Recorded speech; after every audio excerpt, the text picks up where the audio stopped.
Evening, Lamoille County. We are so excited to have everybody here for our monthly Lamoille Dems meeting. We're joined today by Senator Kesha Ram, who's been just an incredible advocate for racial justice in our state. We're so excited to have her today speaking to all of us. So we're just going to open it up to start with for a conversation with Kesha about racial equity and all of the important issues that she's working on in the legislature this year. So Kesha, I will turn it over to you to start, and then we'll have some quick Q&A. But Kesha, feel free to take it away. Thanks so much, Scott. And I'm really honored to be here as you are assuming this role. I don't know if this is your second or third meeting, second meeting in this role, but congratulations. And I just want to say, to embarrass you in front of everyone, that Scott is just absolutely the model of an ally and a really just supportive friend who, came to Vermont, started volunteering before he had really even unpacked a box, I feel like, in the state. And, really shows what a Democrat can and should be, just somebody who's there and pitching in and thinking about who's left behind. So you're in good hands. You made a good choice in Scott, and great to see Dan Noyes and Representative. And I always want to say Yakavoni, but now I'm like, I feel like that's wrong. Is that right? Okay, the thumbs up, because it could be like me where I'm like, I don't know, whatever you said is fine, which Scott, thank you for pronouncing my name correctly. But you have a long history of sending really incredible representation to Montpelier.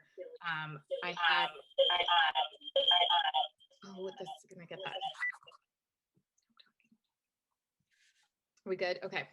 I had the privilege of my first majority leader was Floyd Neese, who I still think of as the model for a majority leader, actually, just constantly thinking about everyone's needs and communities, got us through marriage equality and a budget override. And of course, Shap was the speaker then too, also from Lamoille County. So there was a lot of happenstance at that time of some great leadership.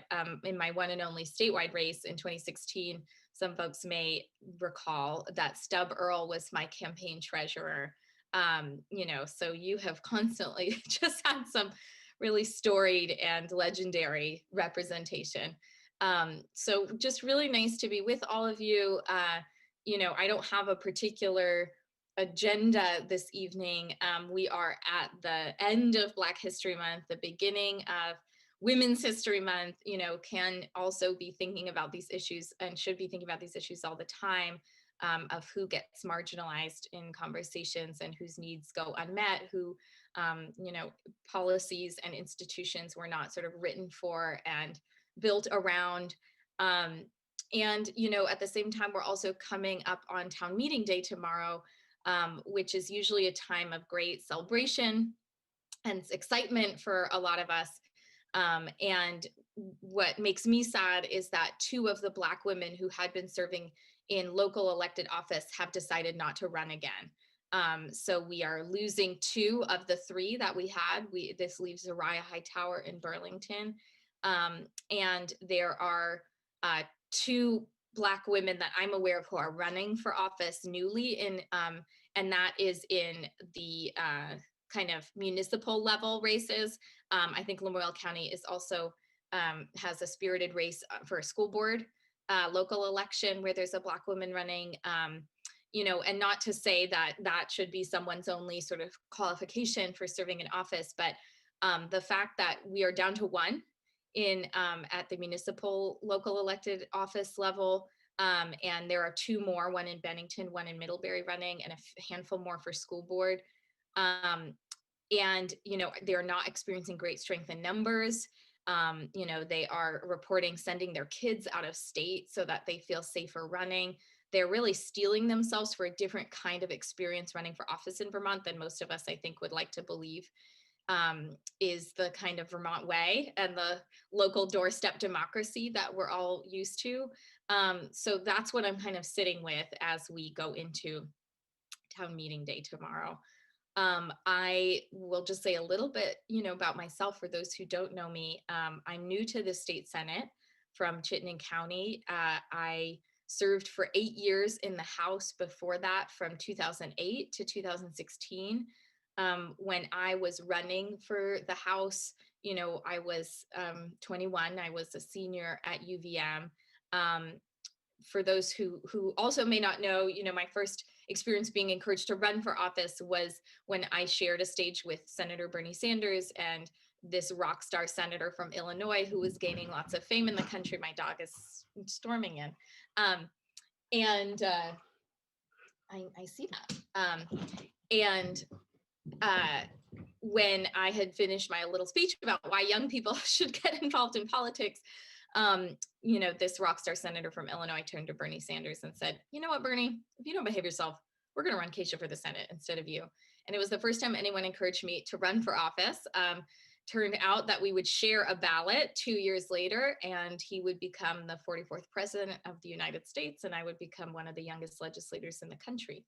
And I just remember thinking at the time that representation really mattered to me in that moment in 2006 when I met him. Here was somebody talking about a funny name no one could pronounce, and having a father from Kenya and a mother from Kansas, and I have a father from India and a mother from Illinois. And I thought, I've never heard a story like this from a US senator. And maybe if there's a place for someone like him in politics, there's a place for someone like me. And so that's really the spirit that I've carried with me into elected office.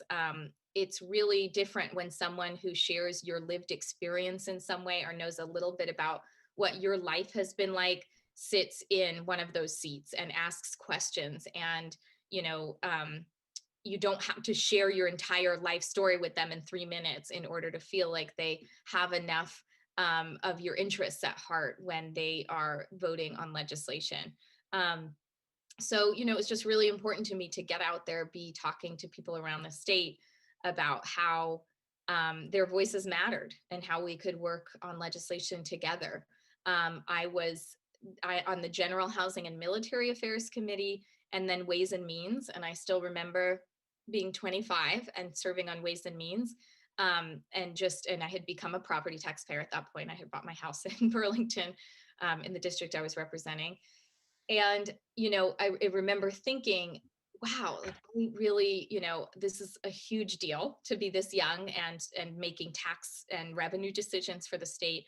And I thought a lot about my greatest mentor and the person I admire most, Governor Madeline Kunin, and the story she tells in her first book, Living a Political Life, about becoming chair of appropriations and being the first woman to chair a money committee, as we call one of the 4 committees that make budgetary decisions in the legislature, either on the revenue side or the allocation side. And, she was so excited for the historic moment when she would chair the Joint Fiscal Committee, which meets quarterly and makes a revenue forecast, sort of approves the revenue forecast for the state, makes some quarterly financial decisions. And she got to the meeting and they had skipped her turn, right? It was 3 other men in the room who had a meeting before the meeting and just said, "Oh, Madeline, so glad you could be here. Actually, we just went ahead and picked a different chair this time." And she talks about having to go, outside in the hallway and not show them how much that had hurt her.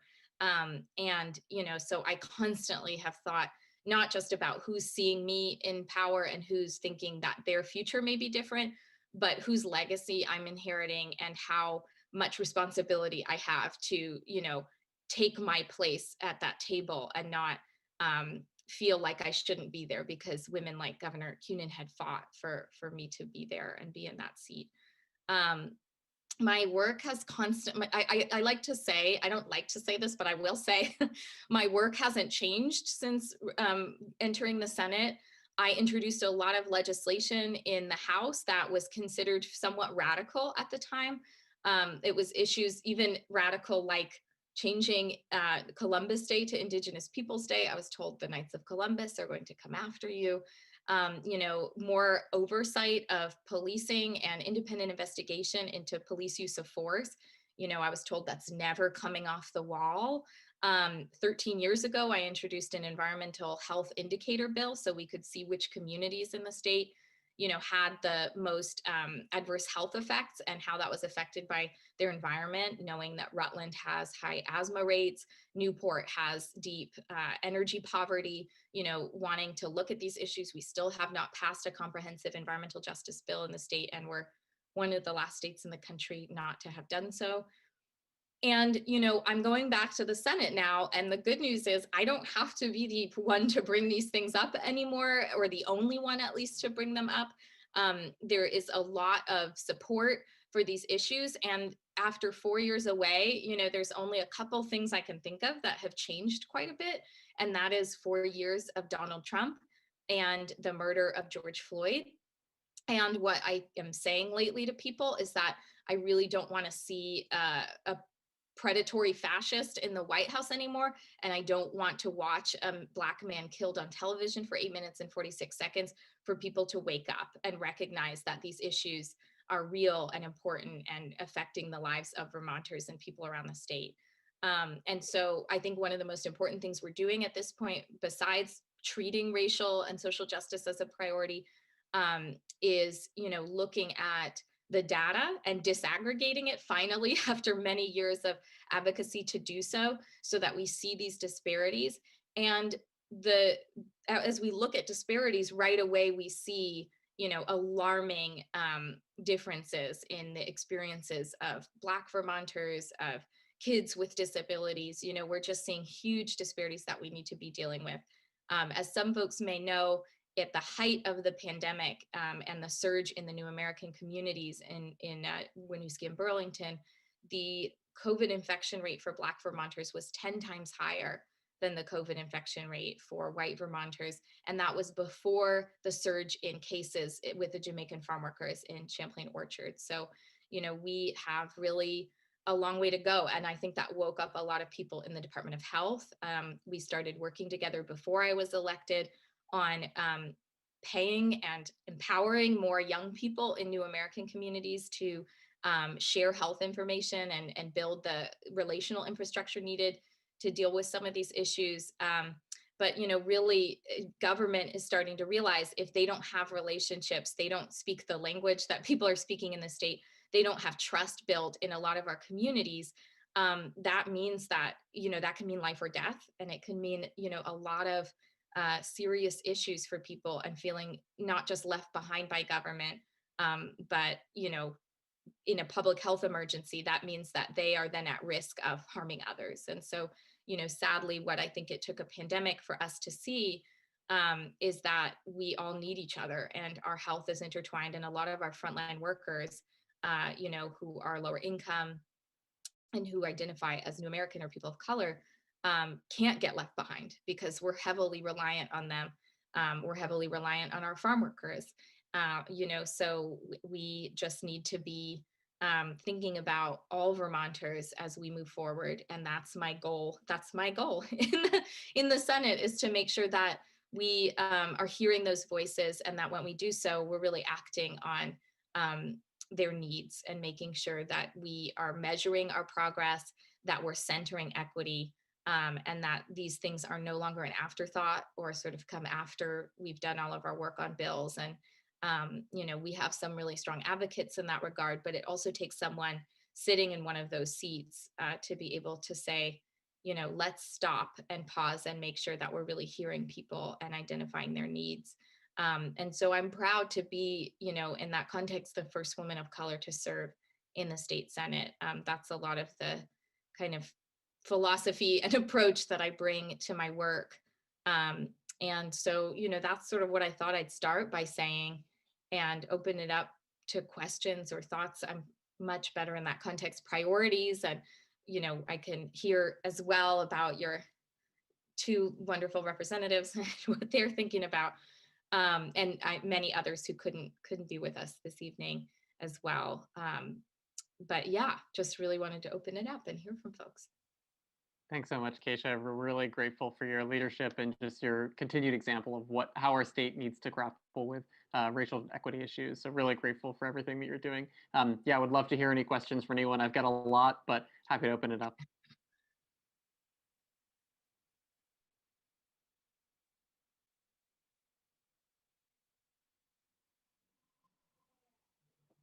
Well, I will, Keisha, I'll step in. Yeah. I would love to hear just from you if there's like what's your sense of kind of the most important things that Vermont should be doing to address racial equity issues? I know you mentioned kind of data disaggregation, but anything else that you'd love to talk about, I'd be interested to hear. Yeah, definitely working on language access. So I once upon a time wrote the first language access plan for the city of Burlington. And when I was barely a candidate, you know, this I did announce last winter, and then in March the pandemic hit, and we're coming up on a year since that happened. Very early in March and April, I started to email folks in state government and say, are you going to be, do you know which languages you need to communicate in? Are you going to be getting information out there? You know, do you know how to build trust networks, et cetera? And essentially what I heard back was that's Burlington and Winooski's responsibility, which is not a good answer at all. And if you're in Franklin and Addison counties, you know that there's a lot of Spanish speakers, you know, and just everywhere in the state, you have some populations that need that level of support in their own language. Um, it took months, and it was really disappointing and frustrating.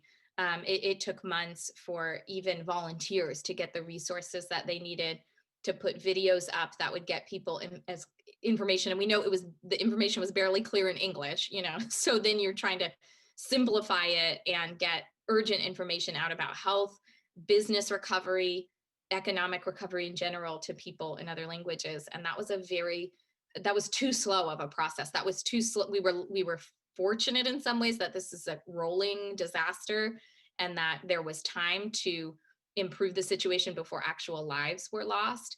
But you know, in a more fast-moving emergency, we would have lost people because they would not have had the information they needed. People were dropping off their kids at school because they had not gotten information in their language, that school had been canceled. You know, there was just a lot that was wanting there. Situations, you know, I heard about people in Hyde Park and other places who are interpreting, you know, parents interpreting, kids interpreting for their parents, someone at school who happens to speak a particular language being asked to do that interpretation. So I started working on a project with the Vermont Community Foundation to reach out to people who don't speak English as a first language, to reach out to people in mobile home parks, seniors, people with disabilities, you know, people who face geographic and internet isolation, and just start to talk to them about what information are you getting in the pandemic, what don't you have, what access to food do you have, what services do you need. And I wrote a full report that I'm happy to share with anybody. You know, but a lot of the outcome for certain populations was significantly about, you know, language access, internet access, which I know people are struggling with right now on this call. And just, you know, not even having a sort of central location where we recognize that someone deserves to have emergency access to services like the internet and a navigator or some support, having those kind of community portals.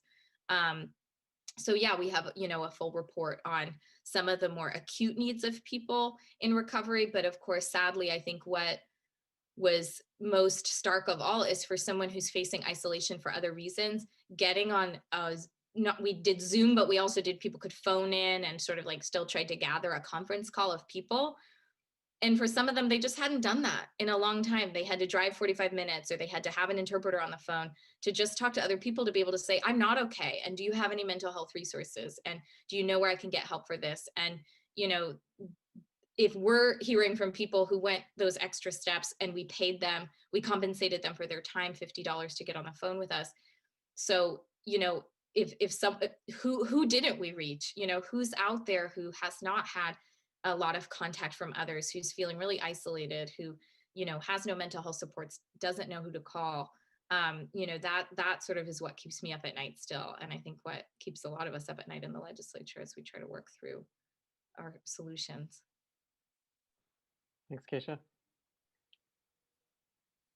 Representative, can I call on Representative Please, Iacobelli? yeah. Yeah, call me Dave, please. Thank you so much for joining us. If somebody said to you, Vermont might be receiving over $600 million in maybe a month, and we really want to make a profound difference on the future of Vermont, understanding it has to be spent on COVID related, apparently, Mhm. COVID related issues. Yeah. How would you think you might best help improve Vermont? I'll just sit back and listen. Thank you. Thanks. No, I mean, I hope it's an exchange because we have to talk more between the House and the Senate, especially if we do get this money. Um, so, I would start by saying the one thing that's really gnawing at me about our existing obligations as a state before I'm nerding out, because if you talk about giving me money, I'm going to get really nerdy. And so, if we talk about our existing obligations as a state, I am really worried about the pension gap and the state employees and teachers, and the pension being underfunded. I was there 10 years ago when we thought we had shared the pain and solved the problem, and we didn't. And we can't ask teachers and state employees to do that again. And I think that's a really important issue for us as Democrats as well to be thinking about, because these are often the people who are holding our communities together and think a lot about, our democratic values. So if we found money that was unrestricted, I'm really committed that we should be good employers as a state, and it matters to the whole labor movement to pay our own employees well. That's an aside, but that's what I do if I found money, under a rock. For the kind of one-time money that we're looking at to really improve the lives of a majority of Vermonters, I constantly think about housing and childcare. I mean, those are the areas where if we put in $1, the resulting benefit is so multifold. You have housing considered to be a vaccine in many ways, just that stability is so valuable for people. And this pandemic has shown how many people have housing instability or unhealthy homes.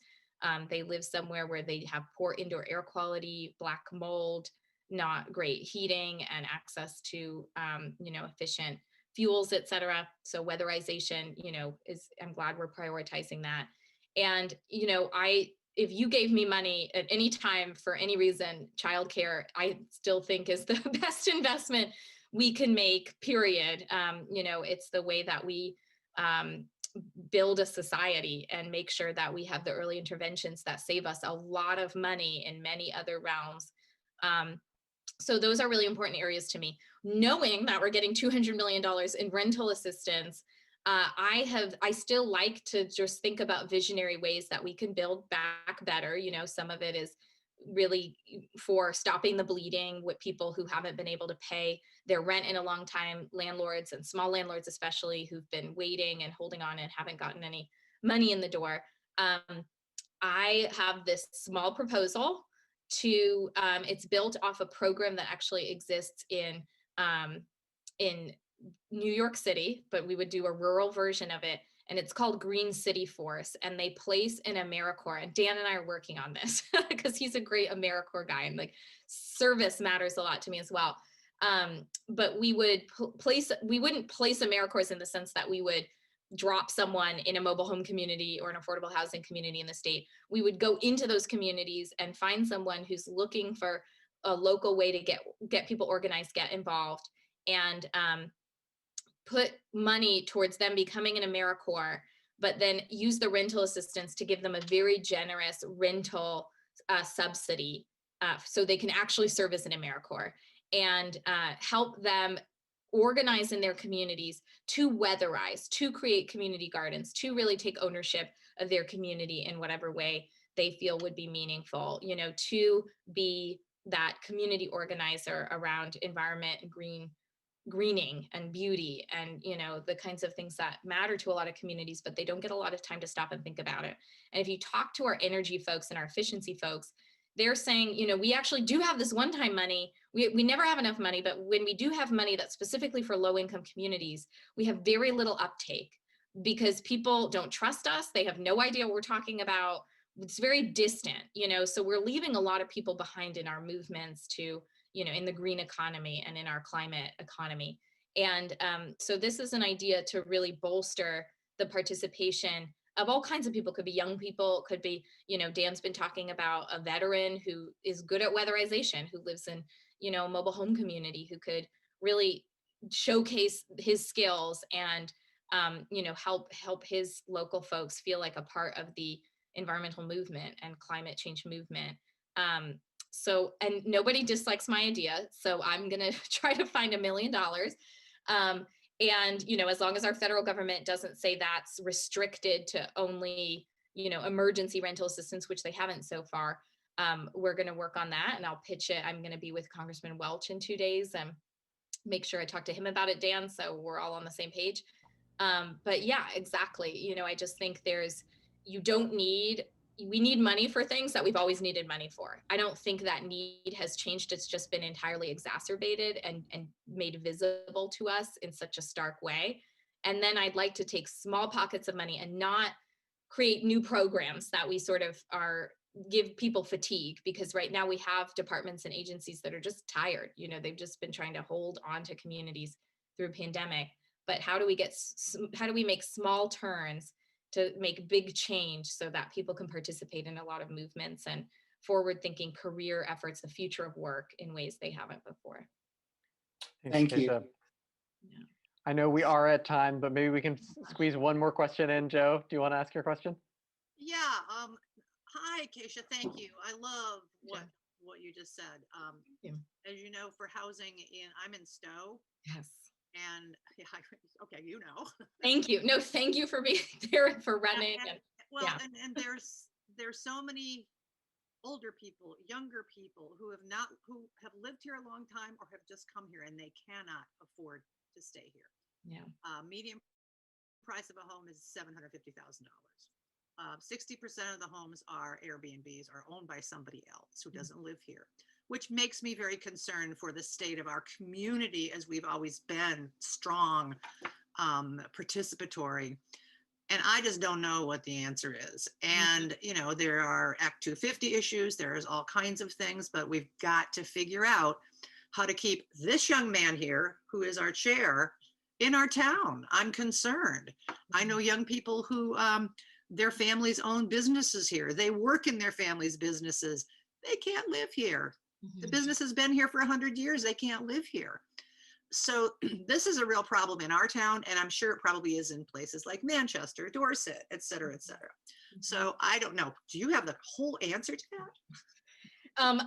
I don't have the whole answer. I think this is a silver buckshot one, as we would say, not a silver bullet solution.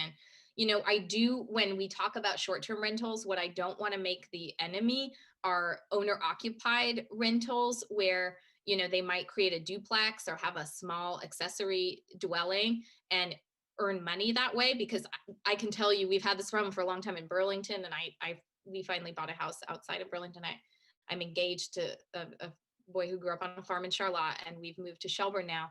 But being in Burlington, for many people, young people in their 20s, buying something where they could rent out a room or rent out a part of the property becomes the only way for them to afford it. So there are other places in the country where they're actually trying to help people build that capacity to do short-term rentals as a really great source of income. And it doesn't even have to be short-term, it could be medium-term. People who need housing for the hospital, who are here on a contract for several months.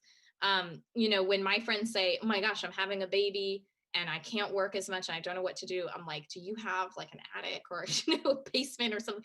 Because what we should be doing, I think, is encouraging people to get creative about how they use their properties. And that is a lot of local ordinances and, local work. But I also think what I worry about in Montpelier, even though I look like, just on the left of everyone, is that we sort of vilify any attempt for people to just make money with their property and with what they do in their home and community.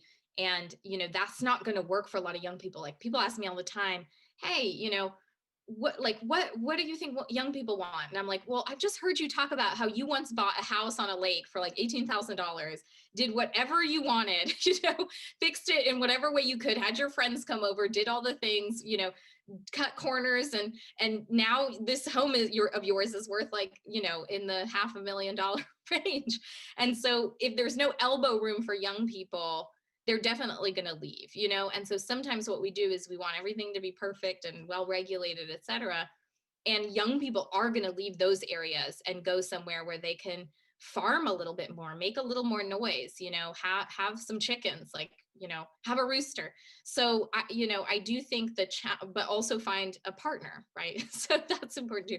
But I just think the things that we do shouldn't outweigh the things that we restrain ourselves from doing to help welcome people who need a little bit of space and room so things don't get expensive. I do believe that permitting does make things, more expensive, unfortunately. And the ways people fight affordable housing makes units thousands of dollars more than they need to be. So, I think sometimes it's just as much the restraint and the willingness to like lose control a little bit, which I know is very hard for Stowe. It's very hard for Burlington too. So that people can just sort of live their lives and, do the same thing that a lot of back to the landers did 40, 50 years ago here, and just sort of chart their own course. I guess it wasn't 40 years ago. That's not very long. That's too recent now, but those were the hippies. That's right. Yeah, it's more than 40. It's like 60. Yeah. So yeah, I think we need more housing, more affordable housing, more market rate housing. Absolutely. And that will take some prevent. Yeah, thank you. That's great. Yeah. Thank you. Yeah. Well, Great. thanks. Yeah. Yeah, thank you, Kesha. We're so grateful to have you. And our next section is a legislative update from our area reps. Kesha, you're welcome to stay, but you're also welcome to go grab dinner if you'd like. What was that? When it gets to like approving minutes and stuff, I'll definitely head out. But I would love to hear my colleagues in the House and what they're. Sounds great. Sounds great. Well, we're going to transition over then to our legislative updates. So, Dan, would you like to start? Yeah, sure. Thanks for having me, and thank you, Kesha, for being here, Senator. So good to see you.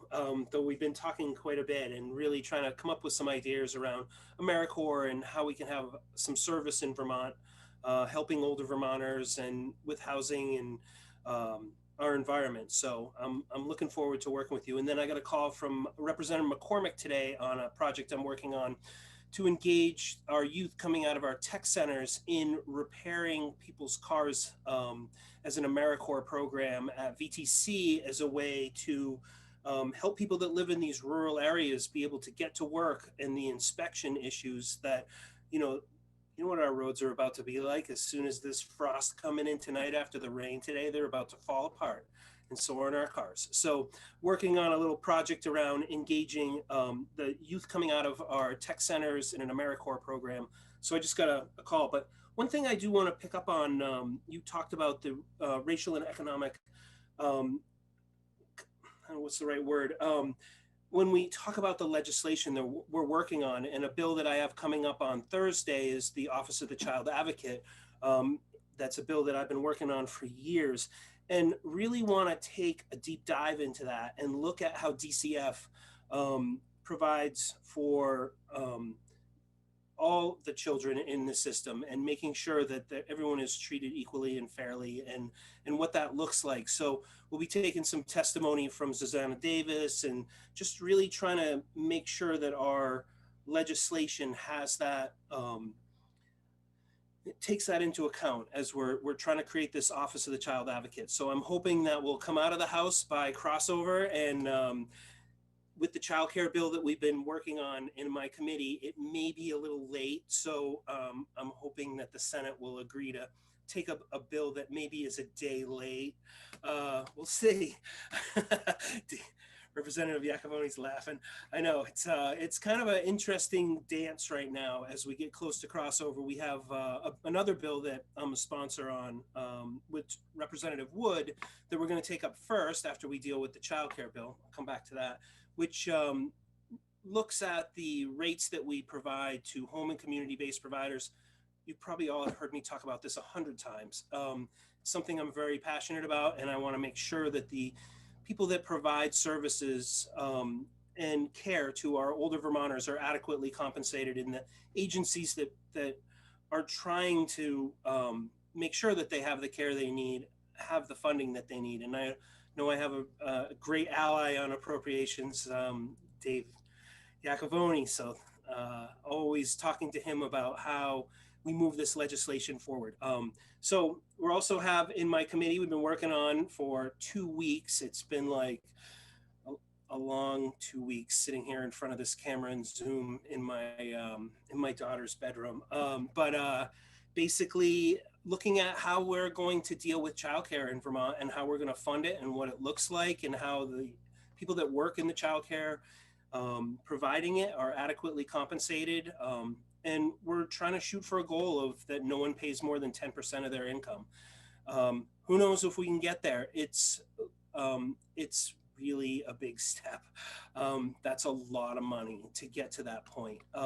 And so we'll see where it pans out. We've really had some good discussions in committee on kind of some of the nuts and bolts on our childcare financial assistance program over the last week, and looking forward to voting that out of committee on Tuesday, maybe Wednesday morning, who knows. And then jumping into the home and community-based providers and then the Office of the Child Advocate. So that's kind of been my life for the past 3 weeks is after we, I don't know if at our last meeting I talked about the budget. We had to write a letter to appropriations. We're on the budget around human services issues. So I've had that going on. So there, if anyone has any questions, glad to answer them. Great. Any questions before we head on to Dave? Well, Dan, did you explain what crossover means and the dates? Because actually, you know, they'll see sure. The yeah. So House bills get introduced in our committee. We actually vote on what bills we're gonna take up, and my 2 bills got number 1 and number 2. I was pretty psyched about that. So, and then not only in how many votes they got, but in weighted votes. So everyone got to pick 4 bills, and those 2 bills were the ones that we picked to deal with before crossover. I think a major priority has been childcare, so that one wasn't even on the list. We were just going to deal with it anyways. And so it's kind of an agreement we have with the Senate where after town meeting, once the budget is kind of ready to go, we send all of our bills over to the Senate, the House bills, and then after that crossover date, we pretty much deal with Senate bills, and we hope that they deal with our House bills so that they just don't hang on the wall over there. Because as you can imagine, we're up to 500 bills this session, and we're going to pass 3 out of the Human Services Committee, 3 House bills. So, you know, it really takes a long time to move legislation, and there will be other House bills that were introduced in my committee that will come off the wall and get hooked onto something else right at the end. But for now, the bills that we really dig down into, we're going to pass 3 bills this session. It's really a lot slower going on Zoom, and so yeah, I think that kind of works, right? Of what we cross over. So glad to take any questions. Very glad to see that Dan, that you and Kesha are so in alignment on your priorities, and to see our House and Senate colleagues working together so well. Any questions for Dan? Dan, what are the 3 bills again? I kind of dropped out a little bit. No worries. So in our committee, we're passing a bill to really take a big overhaul on childcare. We're doing a what do you call it? It's a COLA for home and community-based providers for providing for older Vermonters. And then we're also doing the Office of the Child Advocate, creating the Office of the Child Advocate, which will really look at how youth transition to adulthood and how DCF deals with a department in Vermont that you know quite a bit about, Leo. So I know it was nice. I called Leo, actually, just so you all know, on some budget stuff, because that had some family services in my budget stuff that I worked on that went over to Representative Jessup. So thank you, Leo. And happy to help, Dan. Thanks, Dan. Really appreciate the update. Dave, would you like to go next? Yeah, I'd be glad to. Thank you. Before I do, I wanted to welcome Jess Graham, who's here from Morrisville and running for the school board. I don't know if I came in late, maybe you all know that, but I wanted to wish her the best of luck. I'm not sure we've ever met, but I've heard so many good things about you. And glad you're here. And then I'm running for Kesha, select board, not school board. did I say that was just a test? You Select did board. well. No. School board. No, Sorry. select board. Select board. I just Yeah, came thank from a you. school board meeting. Uh, Apologize. Select board. Select Thank board. you. There you go. You bet. And Kesha, you may have served with Linda former Martin. State Representative Linda Martin. I all of a down sudden in I look the over and I'm like, is that Hollywood Linda School. Martin? Oh my gosh. Hi, Linda. I wanted to make sure you knew she was here, but you spotted her. That's Well, great. That's very charitable of you. I realized right around the same time you were about to introduce her that I failed to say hello to one of my No, favorites. that's all right. That's great. I'll try to be brief. The day is long and people have, the voices on tonight. Who knows what people want to watch on TV. I've spoken about this in the past, but I'm going to put a little bit of a different twist on it if I can. As most of you know, I'm on the Appropriations Committee, and I deal with the mental health budget, the aging budget, the Medicaid budget, and something called the Green Mountain Care Board. Not something, but it's not so much with people, but with money and regulations. So we had a public hearing. There were 73 people there who testified. They each had all of 2 minutes. When you hear about people that, you go before the Supreme Court, you have 3 minutes. Well, a lot of these are folks who aren't skilled or practiced in having to say what they want to say in such a short period. And they're nervous. So a mom was there, 75 years old. And she said, I'm paraphrasing her, said, my son is profoundly disabled. He's 44 years old. He can't speak. He can, but you wouldn't understand him. It can be hard for people who meet him with his behaviors. Yet his caregiver, a remarkable caregiver, who over the years, as she said, we've gone through many of them, has been with him for 15 years. Remarkable. The caregiver hasn't received a wage increase in 15 years. Imagine that. So here's a mom at her age thinking, I'm not going to be here forever. How will this system of care, will it really care for my son when I'm gone? If this is the way it's funded, who will be there for him? And her son and the caregiver are like this. And it's very likely that the relationship will endure the test of time and low funding. But this mom's not alone. She said in the agency she's with, and she used to be on their board, for some people it goes beyond 20 years. Well, long story short, there's 1,396 to be precise, 1,400 caregivers across Vermont getting paid stipends from a little to a lot, with people who have incredible challenges, behaviors that if they're not supervised will run out of control, who help us, who basically are there from when we closed the Brandon Training School in the 1990s. Well, these people are out of sight, out of mind. They are the orphans, if you will, the human services system. And so in my committee, I'm reminded by my chair, who's a great person, we don't have any money. We don't have any money, guys. We don't have to figure this out. Behind this mom comes in the mental health agencies who do the work of God, and they're saying, we would like a wage increase. We didn't get one last year. This is going to sound negative. I don't know how to say it, but I have to put it on the table. This is not the first year, second, third, fourth, or fifth year that Governor Scott has presented a budget with no money for these caregivers. Zero increase. I don't mean to say no money, there's a budget, but no increase in 5 years. Now, Dan mentioned he's working on an inflation increase for the caregivers who take care of the elderly. I'm pivoting now. The folks I've been talking about, care for the mentally ill and the intellectually disabled, right? Now we go to the elderly, who are several thousand of them, meet the qualifications to be in a nursing home. quite needy. They need help with feeding, dressing, toileting, bathing, moving from bed to chair. They meet that criteria. They're in the community too. And their caregivers are saying, we'd like a wage increase. Again, the governor, not 1 year, 2 years, 3 years, but 5 years in a row since he's been governor, talks about how the vulnerable are very important, but he's recommended no wage increases for the people who care for the vulnerable. So what happens, and I'm almost done, Scott.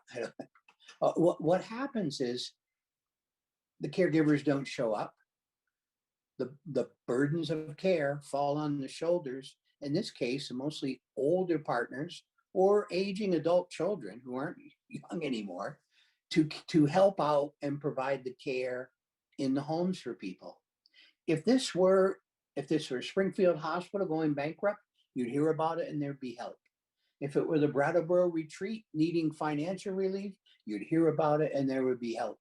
Nobody's there. Nobody hears about this when it's sprinkled in our communities because the voices aren't organized. It's not right. So it falls into my budget. It weighs very heavily on me because I want to do everything I can. We're talking about a 2% wage increase for people who are paid modest wages. We're not talking about anything in any kind of excess, really. Some are paid better wages, but the hands-on people that I'm talking about are not handsomely paid. So I'm struggling with that on my appropriations committee, while at the same time I feel mightily concerned about our state colleges and working to come up with the money there. We've got a recovery center that they're talking to me about the overdoses, and the lady who died just down the street from my house from an overdose Saturday night, and how they're finding more and more challenges. And these are people, they rank up there with the orphans too, that they seldom ever get an increase. If we give them an increase, it's a one-time increase. So to me, the system is frayed and unraveling, and it's very hard because my friends that I meet in the dollar store, they can't afford more taxes. Nobody, there's very few who can. It's a real dilemma. I share it with you just because I want to try to help you understand the tensions that we're facing. And I didn't mention the pension either. So thanks, Scott. Yeah, thanks, Dave. I'm really glad that we have representatives that are working so hard to ensure we have a safety net for our most vulnerable members of our society. So real thank you. Any questions for Dave? Would love to hear. How do I talk like Dave? How do I tell my story like him? That's a good So question. Good. Yeah. So good. Thank you. That is a very good question. Great. Well, thank you, Dave. Thank you, Dan. Thank you, Kesha. We're just so glad to have everyone here for our monthly meeting, and thank you so much for listening. We'll see you next month.